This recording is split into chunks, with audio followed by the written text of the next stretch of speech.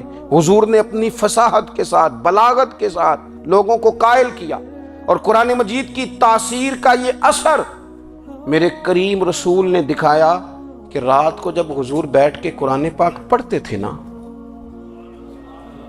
جب یاسین والے نبی خود یاسین کی تلاوت کریں، جب طٰہٰ والے محبوب خود طٰہٰ کی تلاوت کریں، غور کرو نا، جب مدثر والے محبوب خود ان جملوں کو ادا کریں، یعنی جن کے بارے میں آیت آئی ہے، جب وہی یہ آیت پڑھیں کہ اِنَّا أَعْطَيْنَاكَ الْكَوْثَرَ، یعنی جن کا ذکر ہو رہا ہے، جب وہ یہ بات کریں کہ یا ایھا النبی انا ارسلناک شاہدا ومبشرا ونذیرا لتؤمنوا باللہ ورسولہ وتعزروہ وتوقروہ وتسبحوہ بکرۃ واصیلا، جن کے بارے میں آیت آئی ہے، جب وہ یہ کہہ رہے ہوں کہ ورفعنا لک ذکرک، جب وہ کہہ رہے ہوں والضحیٰ واللیل اذا سجا، ذرا اس کیفیت کو دیکھیں جب محبوب خود پڑھ رہے ہوں، اور جو حضور پر آئی ہیں اس کا ذائقہ، اس کا لطف، اس کا انداز بھلا کیا ہوگا۔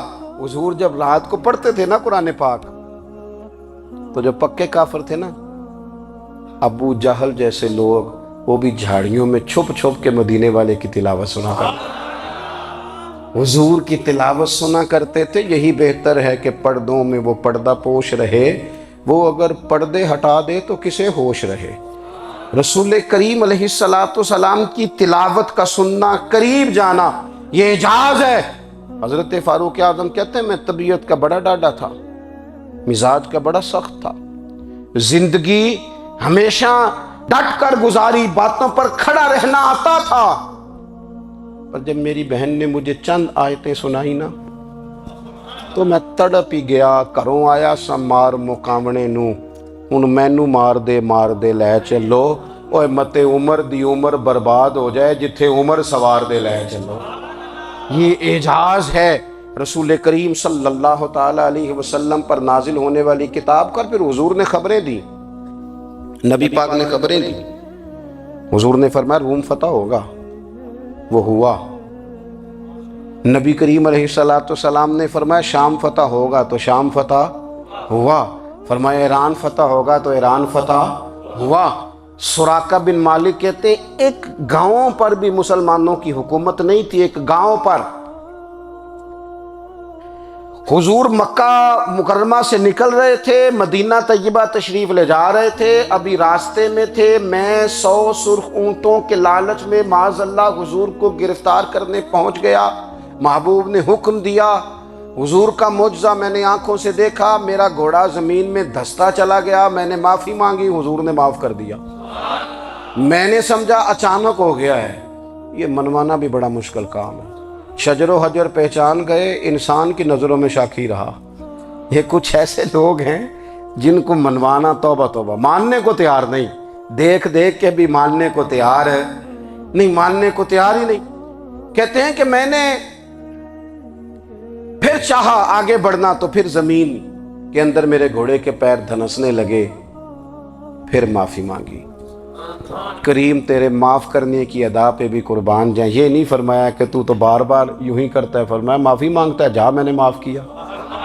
کہتے ہیں 3 دفعہ میں آگے بڑھا، 3 دفعہ حضور نے معاف کیا تو مسکرا کے فرمانے لگے تو یہاں مجھے گرفتار کرنے آیا ہے، وہ کیسر روم کا علاقہ فتح ہوگا۔ وہ کنگن جو پہنتا ہے نا ہاتھوں میں، بادشاہ کے کنگن معروف ہیں، وہ تیرے ہاتھوں میں آئیں گے۔ اللہ کرے آپ سمجھیں، یہ جو لوگ ڈری ڈری سہمی اور ہمارے بچے مایوسی کی معاذ اللہ باتیں کرتے ہیں، وہ دیکھیں حضور کس طرح کی گفتگو فرماتے ہیں۔ ابھی ایک گاؤں پر بھی اسلام کی حکومت نہیں، لیکن حضور کا خبر دینے کا انداز، کریم فرمانے لگے وہ کیسر روم کے جو کنگن ہوں گے وہ تیرے ہاتھوں میں آئیں گے۔ جناب سراقہ بن مالک فرماتے ہیں کہ میں مسلمان ہو گیا، حضور کا وصال ہو گیا، کنگن نہیں آئے۔ حضرت ابوبکر صدیق کا وصال ظاہری ہو گیا، کنگن نہیں آئے۔ جناب عمر کا دور آ گیا، سراقہ بوڑھے ہو گئے، کوئی بندہ پوچھتا نا کہ اب تو عمر ڈھل گئی ہے، زندگی کا پتہ نہیں، کہنے لگے نہیں میں نہیں جاتا، جب تک کنگن نہیں آتے اسرائیل کوئی نہیں آئیں گے، کیونکہ ساڈے نبی دی زبان ساڈے واسطے قرآن، جو دن کو کہہ دیا دن ہے تو دن نکل آیا، جو شب کو کہہ دیا شب ہے تو رات ہو کے رہی، اور خدا نے ان کی زبان کو وہ اختیار دیا، جو نکلی منہ سے ان کے وہ بات ہو کے رہی۔ اور فاضل بریلوی کا تو انداز ہی پھر انوکھا ہے نا، وہ تو کہتے ہیں وہ زبان جس کو سب کن کی کنجی کہے، جس کو سب کن کی کنجی کہیں، اس کی نافذ حکومت پہ لاکھوں سلام۔ کہنے لگے نہیں آتے حضرت اسرائیل، فکر نہ کرو، بوڑھے ہو گئے تھے، نکلنا گھر سے بند کر دیا تھا، حضرت عمر کا دور تھا، کنگن آ گئے۔ حضرت فاروق اعظم نے ان کے پوتوں سے، نواسوں سے، بچوں سے کہا جاؤ بلا کے لاؤ، کہا دادا جان بوڑھے ہیں، فرمایا تم کان میں کہہ دینا کنگن آ گئے، پھر تم دیکھنا تو صحیح۔ پھر حضرت سراقہ آئے، حضور نے جو خبریں دیں، نبی پاک علیہ الصلوۃ والسلام نے جو گزشتہ قوموں کے احوال بیان کیے، اور پھر میرے نبی پاک علیہ الصلوۃ والسلام نا دنیا میں عزتیں دینے آئے، عزتیں۔ یہ مزاج ہمیں کم کرنا چاہیے، یہ جو ہم ساری زندگی اس کام میں لگا دیتے نا کسی کو نیچا کیسے دکھانا ہے، یہ انداز حضور نے نہیں ہمیں دیا۔ اب دیکھو حضور تشریف لائے تو ہمیں پتہ چلا کہ حضرت یوسف جیسا سونا کوئی نہیں، حضور تشریف لائے تو ہمیں پتہ چلا کہ حضرت داؤد جیسی خوبصورت آواز کسی کی نہیں، حضور تشریف لائے تو ہمیں پتہ چلا کہ جناب عیسیٰ علیہ السلام کا فقر اختیاری کس طرح کا تھا، محبوب تشریف لائے تو ہمیں پتہ چلا کہ حضرت موسیٰ کا جلال کس طرح کا تھا۔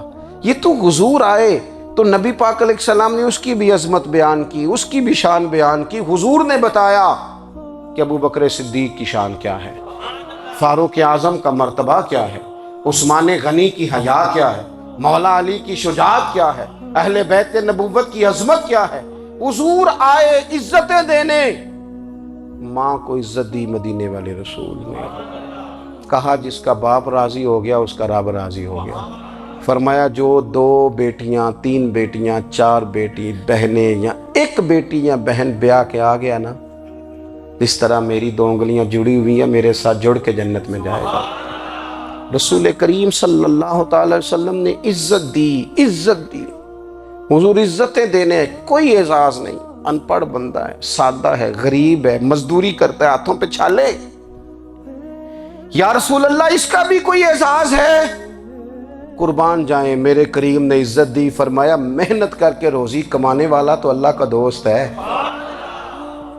یہ اینٹیں اٹھانے والا، یہ مشقتیں کرنے والا، یہ صبح دیہڑی پہ جانے والا، یہ بیچارہ جو اچار سے روٹی کھاتا ہے، تو نے ہر شخص کی قسمت میں یہ عزت لکھی، اور آخری خطبے کی صورت میں وصیت لکھی۔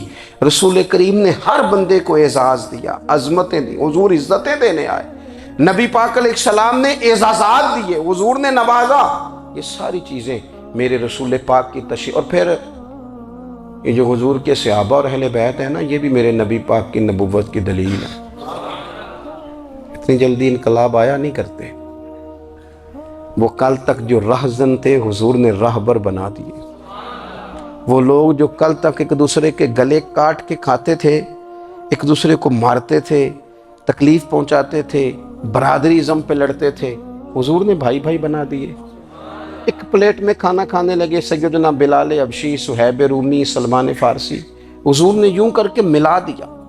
نبی کریم علیہ السلام نے تقسیمیں ختم کر دی دنیا میں، حضور کہ صحابہ نے اپنا کردار اس طرح کا دکھایا، اتنا بلند کیا، اور صحابہ کرام علیہم رضوان اس کو دیکھ کر اتنی بلندیوں پہ گئے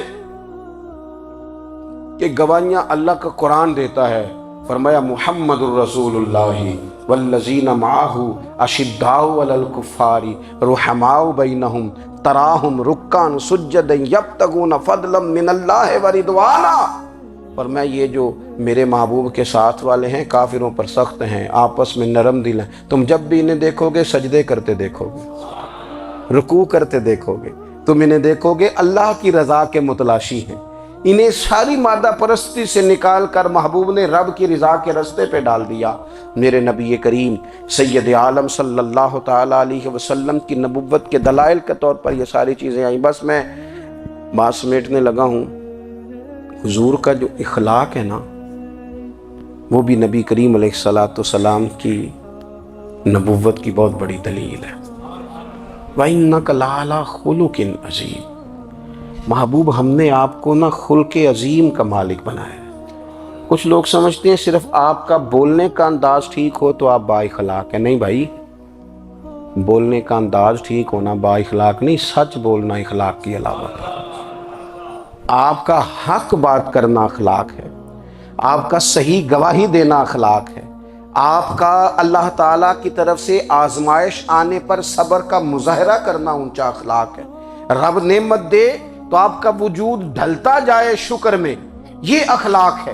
رب کریم اگر آپ کو کسی وقت کسی آزمائش میں اپنی حکمت سے ڈالتا ہے تو عزت نفس کو برقرار رکھنا، خودداری کو برقرار رکھنا، یہ اخلاق۔ نبی پاک نے اعلیٰ ترین اخلاق کی بات بتائی، اعلیٰ ترین۔ حضور نے لوگوں سے بیعت لیتے وقت کہا تھا میرے ہاتھ پر بیعت کرو، چوری نہیں کرو گے۔ نبی پاک علیہ السلام نے مختلف امور پر بیعت لی۔ حضرت حکیم بن حزام کہتے ہیں حضور نے میرے ہاتھ پہ ہاتھ رکھ کے کہا میرے ہاتھ پہ ہاتھ رکھ کے بیعت کرو کہ کسی دنیا دار سے سوال نہیں کرو گے، خودداری سے زندگی گزارو گے، عزت نفس سے، جو رب نے تمہیں دیا ہے تم اس پر راضی رہو گے۔ لوگوں کی جیبوں کو ٹٹولنا، دوسروں کی دولتوں پہ راج کرنا، دوسروں کے مال پر نگاہیں ڈالنا اللہ کے حبیب نے پسند نہیں فرمایا۔ فرمایا بیعت کرو کہ تم کبھی کسی سے سوال نہیں کرو گے۔ حد ہو گئی۔ نبھانے والوں نے پھر اس عہد کو نبھایا اور کمال کر دی۔ حضرت حکیم بن حزام گھوڑے پہ بیٹھے تھے، ہاتھ میں درہ تھا، وہ زمین پہ گر گیا، قریب غلام کھڑا تھا۔ حضرت حکیم بن حزام خود گھوڑے سے اترے، درہ اٹھایا، دوبارہ گھوڑے پہ بیٹھے۔ غلام عرض کرنے لگا حضور مجھے بتا دیتے، میں اٹھا کے دے دیتا۔ آنکھیں چمک اٹھیں، فرمانے لگے کیسے بتا دیتا؟ اپنے رسول سے وعدہ کیا ہے کبھی کسی سے سوال نہیں کروں گا، کبھی سوال نہیں کروں گا۔ اللہ کے محبوب نے ہمیں اعلیٰ اخلاقی قدروں کی بات ہمیں سکھائی ہے۔ ہم دیکھتے ہیں کہ بڑی جلدی 2 4 5 لوگوں کے غصہ دلانے پر ہم ساری اخلاقی حدوں کو کراس کر جاتے ہیں۔ دوستو ہمارا ایک ویژن ہونا چاہیے، ہمارے ذاتی رویے بڑے معتبر ہونے چاہیے۔ لین دین کے معاملات کے اندر مسلمانوں کو بڑا صاف ستھرا ہونا چاہیے۔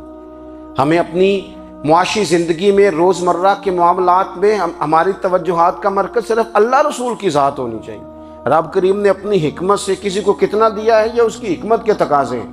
ہمیں اس نے جس رنگ میں جس حال میں رکھا ہے ہمیں اپنے رب کی رضا پر بہت زیادہ مطمئن ہونا چاہیے۔ اچھا پھر ایک اور بات، جن چیزوں کو ہم نے دکھ بنایا ہے نا یہ تو وہاں دکھ تھا ہی نہیں۔ مہینہ مہینہ چولہا نہیں جلا، لیکن کسی جگہ اظہار غربت ہے حضور کی اولاد پاک کا یا صحاب کا یا ازواج کا۔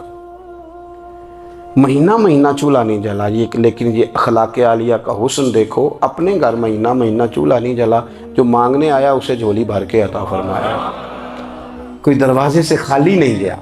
عزیز بھائی، اگر زندگی میں اخلاقی قدریں ہم اپنا لیں اور ہم تھوڑا تھوڑا کر کے اپنے آپ کو تبدیل کریں، ساری زندگی توجہ رہی کہ فلاں کیا کر رہا ہے فلاں کیا کر رہا ہے، تھوڑا سا گردن کو جھکا کے اپنے اوپر توجہ ڈالیں، اپنے آپ کو وقت دیں، حضور کے اخلاق عالیہ کی روشنی میں، تعلیمات حسنہ کی روشنی میں ہم اپنے کردار و عمل پر تھوڑی توجہ دیں۔ اس وقت بہت بڑی تعداد میں امت مسلمہ ہے، اور ایسا نہیں ہے کہ دولت نہیں ہے، دولت سے بھی سرشار ہیں۔ ہمارے ہاں بڑے بڑے انجینئر ہیں، بڑے بڑے ڈاکٹر ہیں، لیکچرار ہیں، ہمارے پاس بڑے بڑے ہاسپٹل ہیں، بڑا کچھ ہے، لیکن کردار و عمل کے بادشاہ، اپنی زندگی تقوی کی روشنی میں گزارنے والے، ان لوگوں کی تعداد کم ہے۔ اگر کوئی آج بھی سارے کام نیک کرے لیکن جائیداد میں سے بیٹی کا حق رکھ جائے تو پھر اس نے کیا میلاد منایا؟ اگر آج بھی جو 2 4 لوگ بیچارے اس کے زیر دست ہیں، ملازمین ہیں، ان کے ساتھ اس کا رویہ انتہائی سخت ہو تو اس نے کیا میلاد منایا؟ اگر آج بھی وہ برادری ازم کی بنیاد پر دوستیاں کرے اور چھوٹے بڑے کی وہ تقسیم رکھے جسے حضور نے فرمایا کہ قبیلے تو تعارف کے لیے، ورنہ کسی عربی کو اجمی پر، گورے کو کالے پر کوئی فضیلت نہیں۔ اگر کوئی آج بھی اس برادریزم کا قائل ہے پھر اس نے کیا میلاد منایا؟ اگر کوئی شخص آج بھی اپنے آپ کو مادہ پرستی میں پوری طرح دھکیل چکا ہے اور رضا الہی کا مسافر نہیں بنا تو اس نے کیا میلاد منایا؟ اپنی طبیعتوں میں روحانی تبدیلی اور وہ خاص افکار جو حضور اپنے غلاموں میں پیدا فرماتے ہیں، ان افکار کو پیدا کرنا، سوچوں کو بدلنا، سوچوں کو، نظریات کو بدلنا، اپنے روزمرہ کے معاملات کا جائزہ لینا کہ ہم کس طرح آگے بڑھ سکتے ہیں اور کس طرح ہم ایک بہترین امتی اور ایک بہترین مسلمان بن سکتے ہیں، اس پر توجہ دینا، یہ میلاد ہمیں سبق دیتا ہے۔ اللہ تعالیٰ مجھے اور آپ کو عمل کی توفیق عطا فرمائے۔ آخر دعوایا ان الحمدللہ۔